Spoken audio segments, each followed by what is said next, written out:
সবাইকে বিকেলে শুভেচ্ছা জানাচ্ছি। আমি মোহাম্মদ শামীম আশরাফ। আজকে ভিডিওতে কথা বলবো ভাইরাল মিজানের সেই গরিবের হোটেল নিয়ে, যেখানে 100 টাকায় খাবার পাওয়া যায়। সে খাবারের মান কেমন, পরিবেশ কেমন আছে, কিভাবে খেতে পারবেন, আসলে যা ঠিক কিনা, এর আদ্যপান্ত নিয়ে মূলত আজকে কথা বলবো। তো প্রথমে বলি ভাইরাল মিজানকে। আমরা ইন্টারনেটে এখন অনেকেই চিনি যে ঢাকার সেই আগারগাঁওয়ের যে একটা তালতলার ঠিক কাছাকাছি একটা রাস্তার পাশেই মূলত উনি একটা হোটেল দিয়েছিল, যে রাস্তার সাইডেই নিম্ন আয়ের মানুষ যারা তারা মূলত সেখানে খাবার দাবার আর করতো। তো মিজান ওনার একটু প্রতিভা একটা কাজে লাগিয়েছে, যেটা হচ্ছে যে 100 টাকায় 1 পিস গরুর মাংস, আনলিমিটেড ভাত দিবে এবং আনলিমিটেড তরকারি কিংবা আলু দিবে। তো এই বলেই মূলত ভাইরাল হয়েছে। এবং কি আমি গতকাল তার হোটেলটা আমি দেখেছি, এবং কি আমি নিজেও খেয়েছি, টেস্ট করছি কেমন। তো এই বিষয় নিয়ে আজকে ভিডিওতে থাকছে। তো প্রথমে বলি যে হোটেলের পরিবেশ সেটা একবারে বাজের মতো, কারণ নিম্ন আয়ের মানুষদের তো এটা বাজে বলতে আমি মানে পরিবেশটা আরো সুন্দর করা যাইতো। আমি আশপাশের অনেক হোটেল দেখেছি, এই ধরনের হোটেলই যারা এখনো 100 টাকায় খাবার দিচ্ছে আর কি, ভাইরাল মিজানের থেকে আর কি পাওয়া তাদের। তো আশপাশে এগুলো সুন্দর দেখছি, এবং কি সবচেয়ে এখানে পানি বা আশপাশে যে একটা ময়লা, এগুলো আমি খুব দেখছি আর কি। তো অনেকেই তারপরও ভিড়, টেবিল চেয়ার নিয়ে অনেকেই বসে আছে, অনেকে আবার এই খাবার খাওয়ার জন্য ভাতের প্লেট আগেই নিয়ে ধরে আছে। আমিও ভাতের প্লেট ধরেছিলাম, এগুলো দেখতেছিলাম আর কি। তো ভাতের মান ছিল, ভাত ছিল অনেক মোটা চালের ভাত। এক কথায় আপনি যদি বলেন যে কি অনেক মোটা চালের ভাত সেটা। এবং ওইখানে পরিবেশ একবার খোলা জায়গায় রান্না করা হয়, উপরে যে একটা আপনার ত্রিফল আছে, ওইটাও অনেক মানে কি দেখার মতো না, এমন অবস্থা।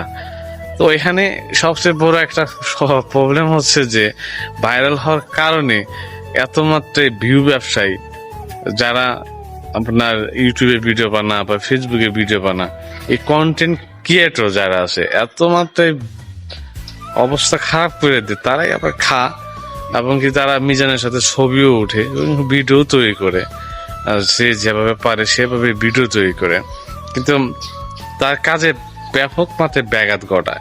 এই এত ভাইপা আমি দেখেছি যে ন্যাশনাল টিভি চ্যানেল যেগুলো আছে, বাংলাদেশের জাতীয় টিভি চ্যানেল যাদের বলা হয়, বা বেসরকারি অনেক টিভি চ্যানেল, তারাও এখানে গিয়ে মূলত তার ইন্টারভিউ নিচ্ছে, ওই ভিডিও কভারেজ করছে, এটা আমি দেখতে পাচ্ছি আর কি।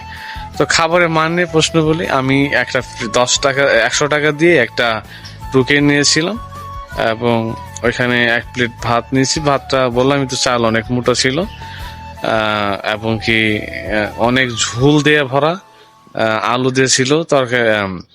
গরু মাংস যদি 100 টাকায় না, দেখেন একটা পলিসি আছে, কি পলিসি খাটাইছে দেন, এত মাত্রায় পাতলা করে দেয়। এই 100 টাকায় না, এটা লস হয় না ভাই, লস হয় না। আবার হয়তো ভাববেন যে লাভ হয় কিনা, এটা লাভই হয় ভাই, লস হয় না আর কি। এত পাতলা গরু মাংস কাটে, আর আলু দিয়ে বেশি ঝোল দিয়ে খাওয়াইলে আর কি লস হওয়ার মতো না। অনেকে হয়তো বলবেন যে তুমি কি একবারে খেয়েই 10-এর মধ্যে 5 রিভিউ দিয়ে দিলা। আরে তা না, আসলে বিষয়টা হচ্ছে আমি আশপাশে যে আরো হোটেল আছে যারা এই ভাইরাল মিজানের ভাইরাল হওয়ার পর মূলত ওই যে 1 পিস গরুর মাংস, আনলিমিটেড তরকারি, ভাত, হ্যাঁ, এগুলা দিয়ে তারাও মূলত শুরু করেছে। পাশে যে গুলা হোটেল, আমি সেখানেও খাবার টেস্ট করেছি। আমার কাছে মনে হয়েছে ভাইরাল মিজানের খাবার থেকে ওই আশপাশের হোটেলের খাবারগুলো একটু ভালোই। তো এখানে একটা পার্থক্য থাকতে পারে, কারণ মিজান ভাই এখন তেমন সময় দিতে পারে না। দেখবেন যে অনেক ঘামা অবস্থা, মানুষ ইন্টারভিউ নিচ্ছে, এটা নিচ্ছে, ওটা নিচ্ছে, কিন্তু পাশে যে হোটেলগুলো আছে তারা নীরবে একবারে সময় দিয়ে ভালোভাবে মূলত তারা রান্না করছে, যার কারণে তাদের রান্নার মানটা হয়তো আমার কাছে ভালো লাগছে মতো। তো এই টেকনিকটা হয়তো মানুষকে আর কি অ্যাপ্লাই করে নাই, উনি অ্যাপ্লাই করেছে এই জন্য। তো খাবারের মান আমি 10-এর মধ্যে 5 দিব আর কি। আমার কাছে তেমন একটা বেশি ভালো লাগে নাই, পরিবেশ পরিস্থিতি সব মিলে। কিন্তু ওই যে ভাইরাল হয়ে গেছে, যার জন্য মানুষ একবারে উপড়ে পড়ে লাগার মতো ওটি খাবে। তো আমাকে মাছরাঙ্গা টেলিভিশনের এক সাংবাদিক প্রশ্ন করেছিল, বলেছিল যে আপনি কি আসলে এই হোটেলে খাওয়ার উপযোগ্য কিনা, বা আপনি কি এই শ্রেণীর কিনা। এটা তো অনেক নিম্ন আয়ের শ্রেণীর মানুষ, তাদের জন্য মূলত। তো এখানে এত ভালো মানুষ আসে কেন? আমি তো দিয়েছিলাম, দেখেন এই যে ভাইরাল হয়েছে, যার কারণে মানুষ অনেকেই চিন্তা করে যে খাবারের টেস্টটা কেমন আছে, একটু নিয়ে আসি না, একটা ছবি তুললাম অথবা একটাই করলাম, হয়তো ভিউ পাবে এই কারণে। কিন্তু এটাতে তার ব্যবসায়িক ভাবে মানে ক্ষতি হচ্ছে আর কি। কেন ক্ষতি হচ্ছে বলবো, উনি সার্ভিস দিতে পারে না।